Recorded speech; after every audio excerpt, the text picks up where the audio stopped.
allows one to succeed rather than fail. As you can see, I changed the question. Why I failed, I changed it to what should I have done to succeed. That's the power of positive thinking. Every time you fail, don't think about why did I fail and accuse yourself and blame bad feelings. You get only more bad feelings if law of attraction is correct, and you can carry out those experimentations on your own. Just remember to compare the two. Sometimes you wonder, why did I fail and what would I have done to succeed? It's different emotions, different temperaments develop from there, especially when you repeat, and different character. And Heraclitus says that character determines fate. Our own observations confirm such presupposition.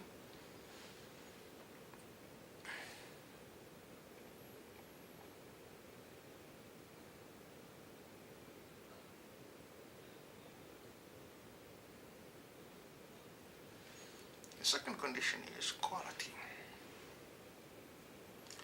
One must aim not towards quantity first, but quality. Small, higher quality work that stimulates positive thoughts and emotions, and therefore inclines the person to become a better person, more effective and efficient person, not only in improving his or her own conditions, but also the close ones and the universe as a large, frankly speaking. Then that kind of work, even if it's small, is better than a large work that does not produce or stimulate these thoughts and emotions.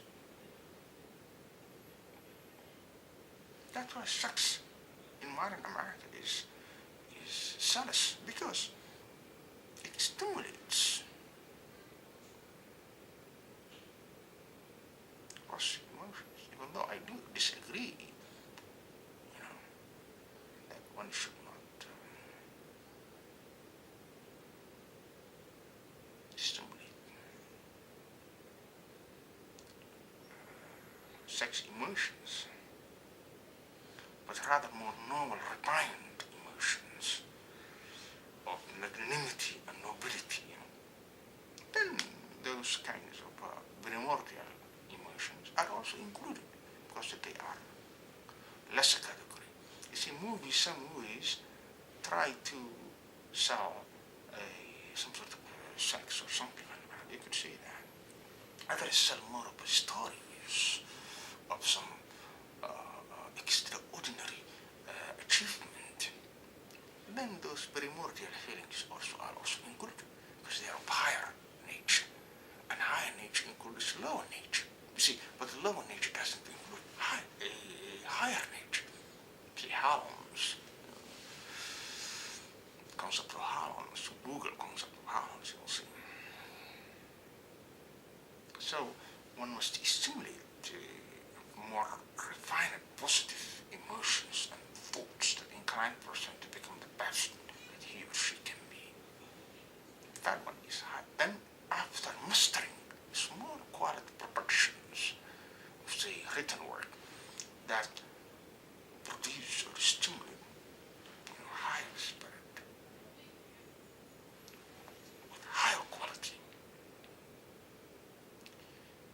then increase quantity gradually until you are able to produce works that satisfy the golden mean, as Aristotle says. They do not need something else to be added. Neither do they need something to be taken away from them. They just work. Golden mean. Now, to produce higher quality work, you would need standard. So what we should do in our mission statement is to produce certain criteria upon which we shall use to evaluate the quality of the work. See, quality control presupposes a standard so that we can give a grade to ourselves. And having mastered first the art of producing higher quality work, we then increase the quantity, because usually the more you do it, the more it becomes easier. So quantity is a secondary process. The primary process is the capacity to produce quality work in a less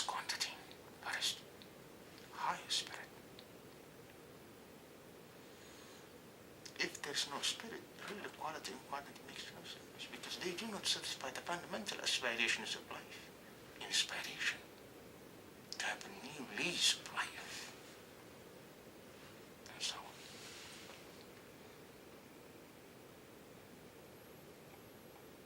So we say high spirit, positive emotions and thoughts, incline person to be the best that he or she can be, and therefore become, help herself, himself, and the wider society, universal foundation. Higher quality and then increase quantity. But higher quality presupposes the fourth principle, which is the standard. You have to have a standard criteria to judge yourself. And certainly the element of time is there because it's a weekly mission. It's a weekly. We have to do that on a weekly basis.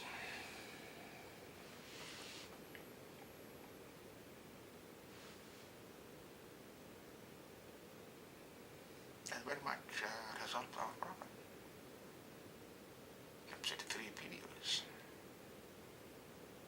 And if I can see the time, now I have 15 minutes. Each one of them will be 5 minutes and that will be fine.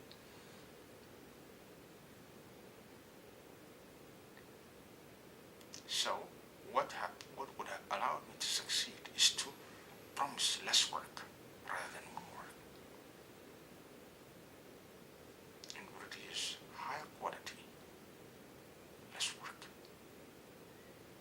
And when I master that, more and more and more, because always the energy and the resources and the time that's available to you must be more than the work that you need to do,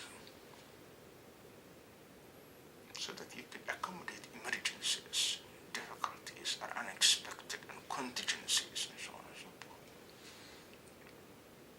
Generally, people says Anthony Robbins, they underestimate, they overestimate what they can do in a short term, week or month. People generally do that.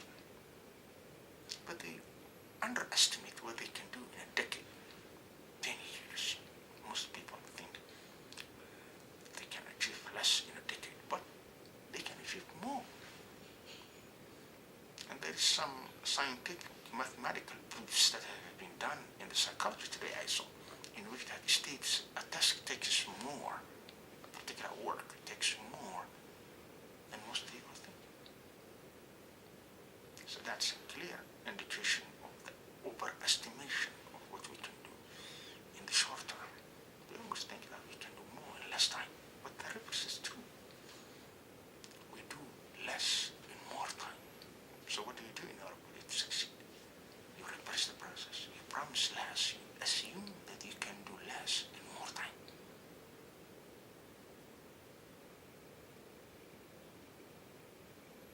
And then increase that. Aim for the golden mean. Finally, you will produce large quantity, higher quality work that stimulates positive emotions and thoughts. That needs nothing to be taken away from it and nothing to be added to it.